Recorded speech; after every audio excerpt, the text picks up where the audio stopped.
કોંગ્રેસના રાષ્ટ્રીય અધ્યક્ષ ખડગેજીએ આજે જ્યારે કેરેલામાં જઈને ચૂંટણી પ્રચારના અર્થે કંઈ ગયા હશે ખબર નહીં, એમણે ગુજરાતીઓનું અપમાન કર્યું છે.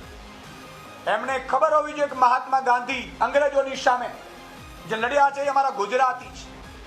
એમણે વિદેશમાં બેરિસ્ટરમાંથી ભણીને આવ્યા, સાઉથ આફ્રિકામાં નોકરી કરતા હતા, સૂટમૂટમાં અહીંયા ધોતી પહેરીને આ અંગ્રેજોને અહિંસાના રસ્તે જઈ અને અંગ્રેજોને ભગાડીને આઝાદી લાવવામાં મહત્વનો ફાળો મહાત્મા ગાંધીજી છે.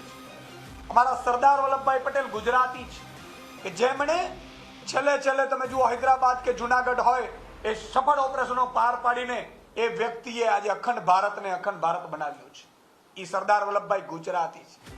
કેટલાય એવા મહાન ગુજરાતીઓ થઈ ગયા છે, અમારા કવિઓ થઈ ગયા છે, અમારા કેટલાય ગુજરાતીઓ આ દેશ માટે બલિદાન આપ્યું છે. ગુજરાતની જનતા શાંતિપ્રિય જનતા છે, બધાને આવકારે છે. જ્યારે લાખો લોકો આવે છે અહીંયા ગુજરાતમાં કામ કરવા માટે, મહેનત કરવા માટે, મજૂરી કરવા માટે, ગુજરાતીઓ એને અપનાવ્યા છે.